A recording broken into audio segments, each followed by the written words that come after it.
여러분도 혹시 은퇴라는 말만 들어도 마음이 살짝 복잡해지지 않으세요?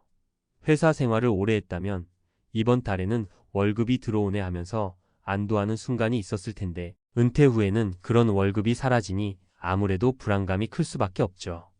저도 한때는 정년 후가 되면 무슨 돈으로 살아야 하나 하는 고민에 잠 못 이룬 적도 있답니다. 그런데 알고 보면 노후 자금 마련이라는 게 그렇게 거창하거나 복잡한 일만은 아니더라고요. 그래서 오늘은 딱 두 가지만 제대로 준비해도 은퇴 후 돈 걱정에서 조금 더 자유로워질 수 있는 방법을 말씀드리려 해요. 1. 안정적 연금 확보 국민연금 개인연금. 가장 기본적이지만 가장 중요한 방법 중 하나가 바로 연금입니다. 물론 대한민국 국민이라면 대부분 국민연금을 가입하고 계시겠지만 그걸로는 살짝 부족할 수 있다는 점 다들 공감하시죠? 그래서 개인연금을 활용하면 훨씬 든든해집니다. 예전에는 은퇴자금이라고 하면 막연히 부동산부터 떠올리는 분들이 많았어요. 그런데 아시다시피 지금은 부동산 가격도 널뛰기를 하고 주식시장도 한치 앞을 예상하기 어려운 시대죠. 그래도 연금만큼은 일정 부분 확실한 기둥 역할을 해주는 자산이라 할 수 있습니다. 국민연금의 경우 꾸준히 납부하셨다면 언젠가는 매월 생활비 통장처럼 역할을 해줄 텐데요. 여기에 세액공제 혜택이 있는 개인연금, 연금저축보험, 연금저축펀드, IRP 등을 추가로 준비한다면 노후생활 자금으로 꽤 여유가 생기실 거예요. 특히 월소득이 있을 때 미리미리 세액공제를 받아놓고 나중에 55세 이후부터 연금 형태로 수령하니 목돈 대신 분산 수익을 얻게 되죠. 개인연금 상품에 따라 투자 성향에 맞춰 설계할 수도 있으니 조금 공격적이게 투자해볼까? 혹은 나는 안전하게 갈래 등 본인의 취향과 재정 상태에 맞춰 구체적으로 설정 가능합니다. 사례 1. 50대 중반의 어씨는 직장생활 내내 국민연금 말고는 별다른 노후 준비를 해본 적이 없었습니다. 그런데 은퇴가 코앞이다 보니 갑자기 불안해진 거죠. 그래서 개인연금 상품을 알아보던 중 IRP 개인형 퇴직연금 계좌에 매달 일정 금액을 넣으면 세액 공제도 받고 향후 연금으로 일정 금액을 수령할 수 있음을 알게 됐습니다. 결국 적은 금액이라도 5년간 꾸준히 부어놓았더니 곧 은퇴할 때가 돼서 월급처럼 매달 받을 돈이 있다는 사실에 심적으로 안심이 되었다고 해요. 연금을 준비할 때 유의할 점. 세액 공제 한도 정부에서 정해놓은 세액 공제 한도를 꼭 확인하고 그 범위 내에서 최대한 활용하면 좋습니다. 자신의 투자 성향 파악, 연금 저축 펀드 등은 원금 보장이 안 될 수도 있으니 나에게 맞는 안전 또는 공격형 상품을 잘 선택해야 합니다. 분산 투자 계란을 한 바구니에 담지 말라는 말이 있듯이 연금 상품 내에서도 다양한 자산에 분산 투자하는 것이 안정적입니다. 2. 플랜 B로 수익형 자산 마련하기. 연금만으로 부족할 수도 있고 또 아무래도 사람 일이라는 게 한 번 실수하면 재정적으로 흔들릴 수 있잖아요. 그래서 연금 외에도 조금이라도 수익을 창출할 수 있는 자산을 미리 확보해 두면 든든합니다. 꼭 부동산만을 말하는 게 아니에요. 최근에는 소액으로 시작할 수 있는 각종 ETF, 배당주 투자도 꽤 인기가 많잖아요. 부동산의 예. 예전에는 오피스텔이나 원룸 혹은 소형 아파트를 사서 월세 받는 게 대표적인 임대 수익 모델이었습니다. 지금도 여건이 된다면 나쁘지 않은 선택인데 무턱대고 뛰어들었다. 공실 관리나 대출 금리 문제에 휘둘릴 수 있으니 꼼꼼히 따져보시는 게 중요하죠. 사례 2. 60대 B씨는 은퇴 직전 퇴직금으로 소형 아파트를 한 채 마련했습니다. 처음에는 월세를 받고 살면 편하겠지라고 생각했지만 막상 공실이 나서 몇 달간 월세가 안 들어오는 바람에 꽤 당황했어요. 부동산 수익이 꽤 괜찮을 거라고 생각했는데 관리비나 세금, 공실 기간 등을 고려하니 예상보다 수익이 훨씬 적었던 거죠. 그래서 B씨는 결국 해당 아파트를 전세로 돌려서 확실히 임대료를 받는 방향으로 전략을 바꿨다고 해요. 금융 투자의 예. 나는 부동산은 잘 모르겠고 아예 주식시장에 익숙해라는 분들은 고배당주나 배당 ETF 같은 상품을 공부해 볼 수 있습니다. 연금 저축펀드를 통한 간접 투자도 가능하고 증권 계좌에서 직접 관련 ETF를 매매하는 방법도 있죠. 다만 주식시장 특성상 오르내림이 심할 수 있으니 노후 자금 전부를 여기에 몰빵하는 것은 위험할 수 있습니다. 사례 3. 50대 C씨는 주변 친구들이 부동산 투자 이야기를 할 때도 나는 부동산은 잘 모르겠어 라며 관심을 두지 않았어요. 대신 국내외 고배당주에 꾸준히 투자하면서 은퇴 후에 배당금을 연금처럼 받고 싶다는 계획을 세웠죠. 처음에는 한 달에 10만 원 수준이었지만 몇 년간 장기 투자하니 배당금이 점점 늘어나는 걸 보면서 큰 뿌듯함을 느꼈다고 해요. 특히 ETF를 통해 여러 종목을 나눠서 보유한 덕분에 특정 기업의 실적이 안 좋아도 전체적으로는 배당이 꾸준히 들어와서 안정적이었다고 합니다. 마무리. 은퇴 후 자금 마련의 정답이라는 건 없지만 누구나 접근하기 좋은 기본적인 방법은 꼭 있습니다. 저는 그 중에서도 연금을 꼼꼼히 챙기는 것과 수익을 낼 수 있는 자산을 확보하는 것을 가장 추천드려요. 사실 우리 모두가 경제적 완벽함을 위해서 노후를 준비하기보다는 적어도 은퇴 이후에도 마음 편히 잠자리에 드는 것이 목표 아니겠습니까? 앞서 말씀드린 연금과 수익형 자산 두 가지가 잘 굴러가기만 해도 적어도 매달 생활비 걱정은 상당 부분 줄어듭니다. 한 가지 중요한 팁을 덧붙이자면 꼭 한꺼번에 큰 돈을 준비하려 하기보다는 꾸준히 조금씩 쌓아가는 습관을 들이시는 게 핵심이에요. 연금 납입도, ETF 투자도, 오피스텔 구입도 한 번에 몰아서보다는 미리 계획을 세워 조금씩 진행하다 보면 어느새 든든한 노후 자금이 만들어져 있을 겁니다. 은퇴 후 돈 걱정 끝? 이라는 화려한 문구가 혹시라도 너무 큰 부담으로 다가올 수 있겠지만 사실은 작은 실천들을 하나씩 쌓으면 누구나 어느 정도 가까워질 수 있는 현실적인 목표라고 생각해요. 우리 모두 더 늦기 전에 어제의 나를 반성하기보다는 오늘부터 조금씩 실천해서 원하는 삶을 살아갈 수 있도록 합시다. 은퇴 후에도 풍성하게, 행복하게 살 수 있는 우리 모두가 되길 응원합니다. 자, 그러면 지금까지 연금을 꼼꼼히 챙기는 것과 수익형 자산 마련하기라는 두 가지 핵심 방법에 대해 이야기를 나눴잖아요. 이어서 조금 더 구체적인 실천 방법, 그리고 은퇴 후에도 우리가 놓치지 말아야 할 몇 가지 중요한 포인트를 말씀드릴게요. 1. 은퇴 준비 어디서부터 시작할까? 그래, 연금이 중요하고 수익형 자산도 알아봐야 한다는 건 알겠어. 근데 대체 뭘 먼저 해야 하지? 라고 막막해 하시는 분들이 많으실 거예요. 사실 은퇴 준비는 목표 설정부터 시작하는 게 좋습니다. 목표 설정. 나는 은퇴 후 매달 얼마 정도를 써야 할까? 건강이 허락한다면 언제까지 또는 어떤 형태로 일하고 싶은가? 배우자나 가족과 함께 편안하게 여행 다닐 수 있을 정도의 여유가 필요할까?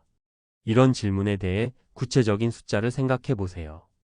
예를 들어 월 200만 원이 필요한지, 300만 원이 필요한지, 혹은 그 이상이 필요한지 목표가 분명해지면 이후 준비가 훨씬 수월해집니다. 현 재정 상태 점검. 내가 현재 얼마나 저축하고 있고 빚대출 상황은 어떤지 파악하세요. 국민연금 납입 내역이나 예상 수령액, 이미 가입된 개인연금 혹은 퇴직연금이 있다면 그 정보를 모조리 꺼내놓고 정리해봅니다.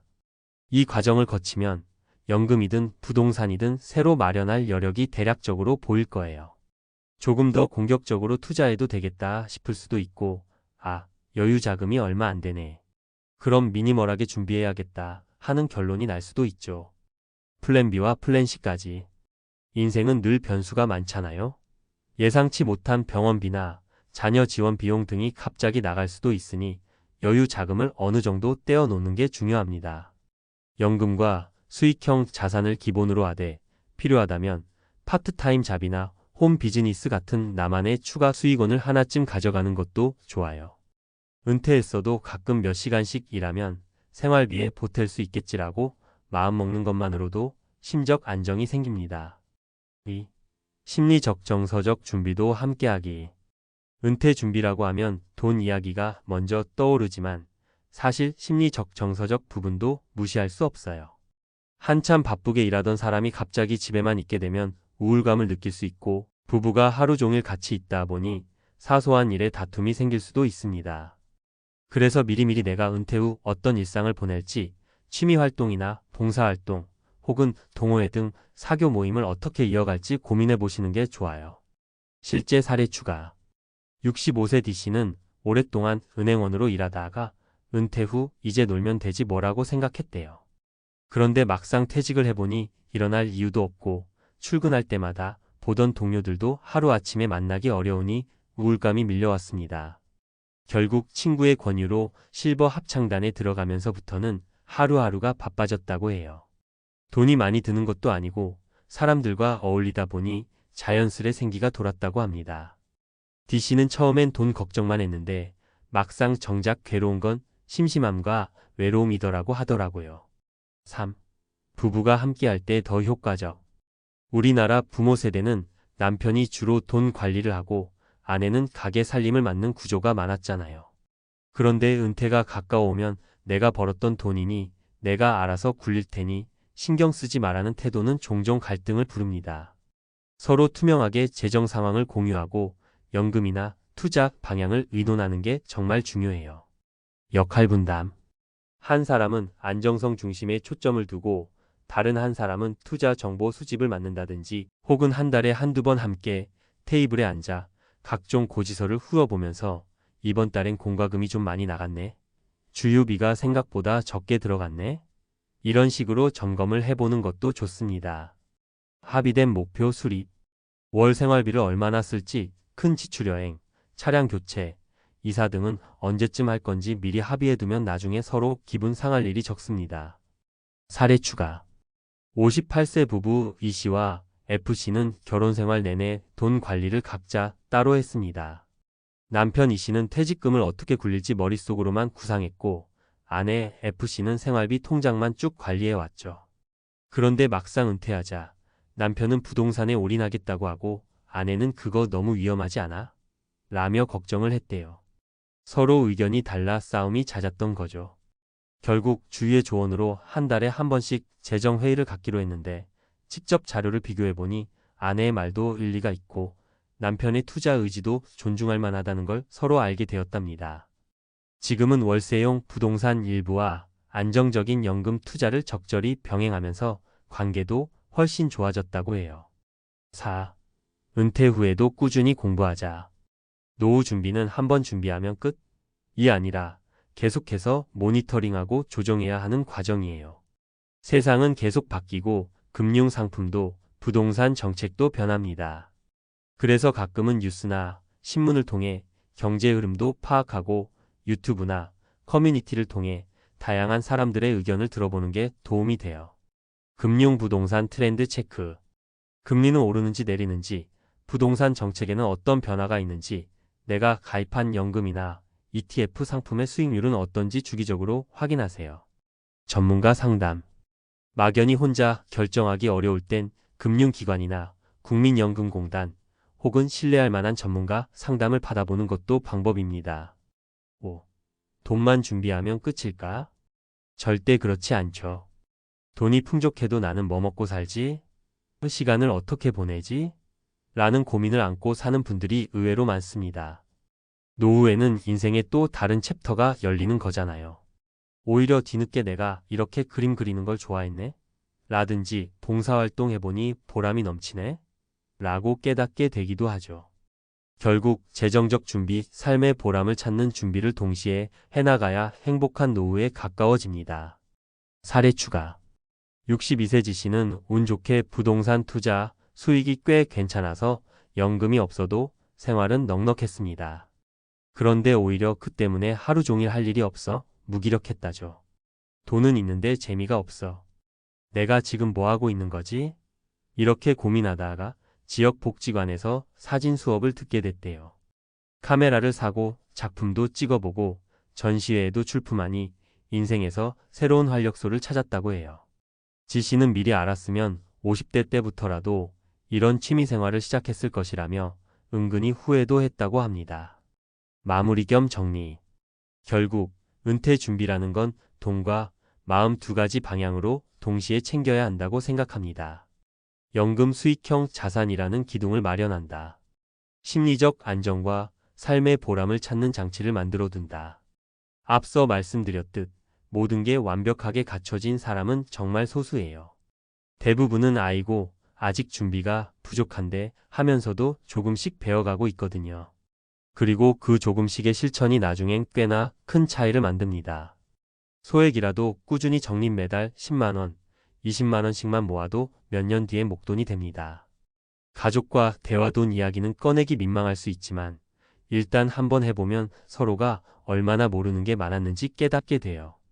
남들과 비교하지 않기. 친구 집은 월 300만 원씩 연금이 나온다는데 난 그게 안 된다고 의기소침해할 필요 없어요. 각자 상황이 다른 법이잖아요. 은퇴 후에도 이렇게 살면 되겠구나 하는 자신감을 가질 수 있는 사람이 얼마나 될까 싶지만 분명히 말씀드리고 싶은 건 준비하는 자에게 기회가 온다는 거예요. 하루아침에 달라지진 않겠지만 지금부터라도 어떻게 내 노후를 디자인할까? 라는 질문을 던지고 작은 걸음부터 실천해 보시면 됩니다. 돈 걱정을 덜게 해줄 수 있는 노후 자금의 두 가지 큰 축연금과 수익형 자산에 대한 중요성, 그리고 그걸 둘러싼 우리의 일상과 정서적 요소까지 살펴봤습니다. 늘 말씀드리지만 은퇴 후 든든한 통장을 바라며 막막해하기보다는 오늘부터 작은 한 걸음을 해보는 거예요. 여러분 모두가 자금 심리 모든 면에서 안정적인 행복 노후를 맞이하시길 진심으로 응원합니다.